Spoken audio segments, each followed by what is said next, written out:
Bien, una mutación se define como cualquier cambio permanente en la secuencia de nucleótidos o la organización del DNA.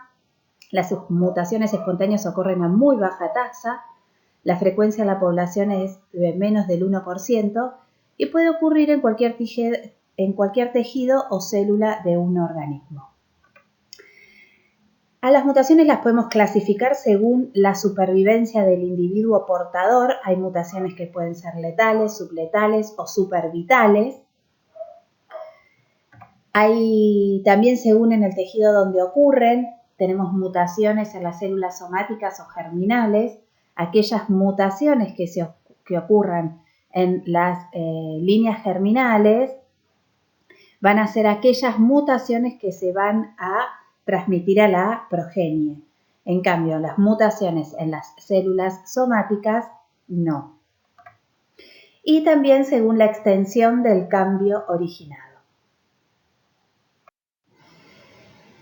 A las mutaciones las podemos clasificar en 3 categorías. Las mutaciones genómicas, que son mutaciones que afectan al número de cromosomas de la célula, se originan de errores en la segregación de los cromosomas durante la mitosis o la meiosis, y un ejemplo de ello es la trisomía del par 21 que causa el síndrome de Down.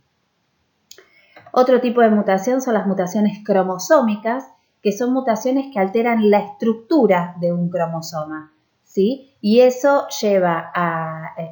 cambios de la estructura pueden deberse a duplicaciones o triplicaciones parciales de secuencias, deleciones, inversiones, translocaciones, que puede ocurrir de manera espontánea o ser el resultado de una segregación anómala del cromosoma durante la meiosis.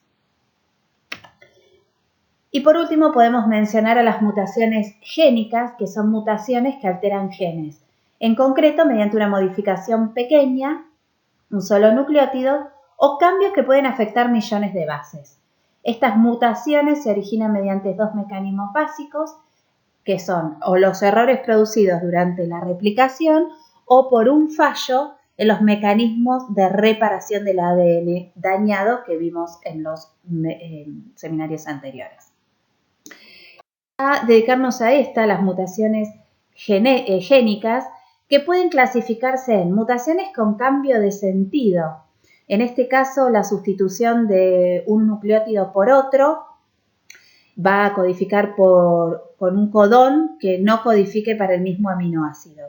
Y este cambio puede ocasionar una proteína igualmente funcional o una proteína incapaz de cumplir su función, dependiendo de dónde se ubica ese aminoácido distinto. Porque si ese aminoácido no está implicado, por ejemplo, en el sitio activo de la proteína, puede que su función no cambie. Y acá tenemos un ejemplo, por ejemplo, si esta adenina se muta a guanina, se genera este codón que codificaba anteriormente para lisina, ahora para glutamato. Fíjense que es un aminoácido con distintas propiedades, por ejemplo, ¿no? Pero dependiendo de la ubicación dentro de la proteína va a generar cambios o no funcionales. Una mutación sin sentido. O sea, se sustituye un nucleótido por otro y el nuevo codón resulta ser un codón de stop. También puede ocurrir que un codón de stop se convierta ahora en un codón codificante y así se obtendrán proteínas o más cortas o más largas que las originales con pérdida de función, ¿sí? Por ejemplo, nuevamente, este codón AAA que codifica para una lisina, si la adenina se cambia por una timina, entonces cambiamos de lisina a un codón de stop y entonces ahí nos va a dar una proteína más corta. Pueden existir mutaciones con corrimiento del marco de lectura, o sea, una dilesión o una inserción de 1 o 2 nucleótidos puede cambiar el marco de lectura de luego la traducción y la proteína resultante ser no funcional. Por ejemplo, acá dentro de estas 5 adeninas, si se agrega una guanina, se cambia el marco de lectura y entonces la proteína codificante, en vez de ser serina, glutamina, lisina, fenilalanina, treonina, se convertiría en serina, glutamina, glutamato, isoleucina y tirosina. Fíjense que el marco de lectura cambió a partir de la inserción de esa nueva base. Pueden ser mutaciones silenciosas, cuando se cambia un par de bases, pero el codón codifica para el mismo aminoácido. Ustedes saben que el código genético es degenerado, entonces un mismo aminoácido puede estar codificado por más de un codón, pero un codón solo codifica para un aminoácido. Eso recuérdenlo. Entonces, por ejemplo, acá este triplete adenina-adenina-adenina, si se muta la adenina por una guanina, este mismo codón, este mismo triplete codifica para la lisina también. Entonces es una mutación pero silenciosa porque codifica para el mismo aminoácido. Una mutación neutra es que se cambia. La mutación produce el cambio de un aminoácido por otro, pero que las propiedades químicas son similares. Entonces, en la estructura general de la proteína no cambiaría, no produciría grandes cambios, sino alteraría la función de la misma. ¿Sí?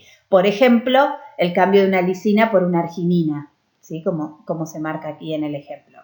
El triplete adenina, si es la segunda adenina, se muta por una guanina, codificaría para una arginina, pero como químicamente tienen las mismas propiedades, son dos aminoácidos básicos, probablemente el cambio que produzca dentro de la proteína no afectaría tanto su función. Entonces, para cerrar y para las mutaciones son alteraciones estables del material hereditario, muchas de estas mutaciones afectan negativamente al organismo y son las causas de las enfermedades genéticas. Pero las mutaciones son sucesos aleatorios que constituyen a la base de la diversificación del material hereditario y la evolución por selección natural. Con esto queremos decir que las mutaciones no siempre son malignas, también son necesarias para generar la diversidad evolutiva. Bueno, y esto nuevamente para marcarles que las mutaciones originadas en células somáticas no se transmiten a la siguiente generación, pero sí las que se producen en las células germinales, que sí se transmiten de generación en generación.